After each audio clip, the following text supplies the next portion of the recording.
reviews here. If you've been around for a while, one thing you've probably seen on my channel that you know I really enjoy taking a look at and playing with are electric bikes. I have a new one here today from Funhang, and if you've ever wondered how they ship an electric bike to you, I thought we would just unbox this real quick and take a look and see what is involved with shipping a bike and putting it together. So inside the box you will find everything very intricately packed. If I can tip that over for you just a little bit, you can get just a little bit of a preview here, but we'll start pulling some pieces out and see what we've got. So lots of padding in boxes. So here we have the bike seat. You can see it comes separately, and you have to do a little bit of assembly on these. It's not a lot. This is probably the battery. We have a fender. And what else we got? Some more padding. So they do come very secured here so that nothing is moving around. And now we're to the part of actually pulling the bike out. So one side at a time. Alright. Let me get this box out of the way. And so here's what we have. In terms of assembly here, there are a few things that we will have to do. We will have to put on the front wheel, install the spokes on the crank here. We will have to put the stem in for the front of the bike, and then we will have to put into the seat, and then usually install the battery. That's typically what goes into installing these and putting them together. Then it'll just be tightening everything up, airing up the tires, and we should be ready to go. So I'm gonna go ahead and do all that, get that installed and ready to go, and then we'll take a look at it outside and actually see how it is to ride it and how it works. Just a quick measurement on the shipping box. It is 54 inches long, 26 inches tall, and 9.5 inches deep.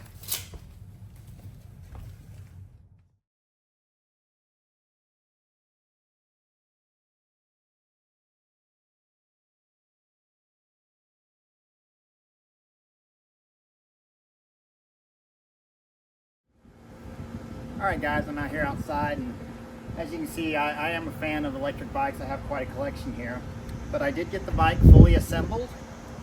Just to go over a few of the points of assembly, there was the kickstand that you had to put on and bolt on. You had to put the seat in.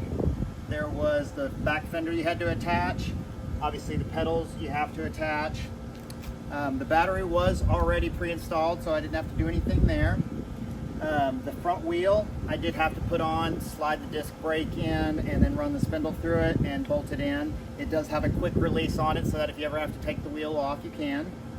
Then I had to set up the adjustable front gear and then put on the handlebars, and then finally attach the front bumper or front fender and the front light to the frame. That was about it.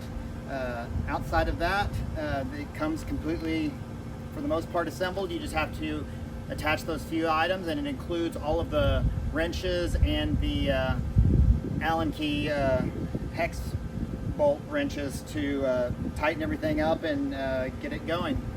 So this is the bike fully installed. I thought we could take it out for a ride and do a little testing on it.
All right guys, a couple things I wanted to point out on this bike.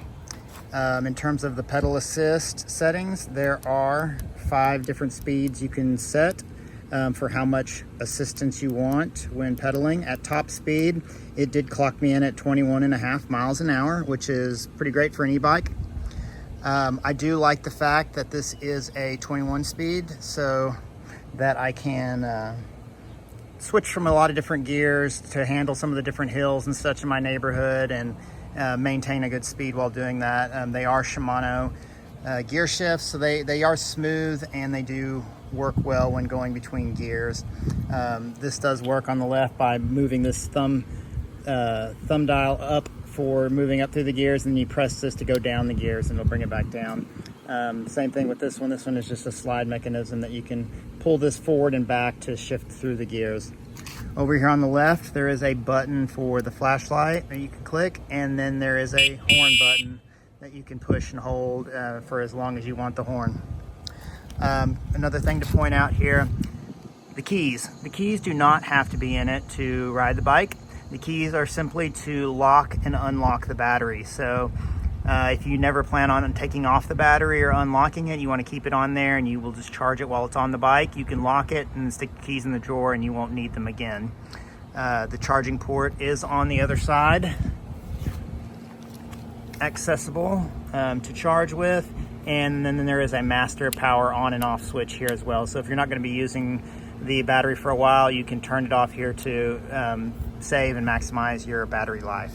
Another key point I wanted to call out on this bike is the use of fenders. I do have some e-bikes that do not have any fenders on them, and if there is any moisture on the ground, it inevitably ends up on your back.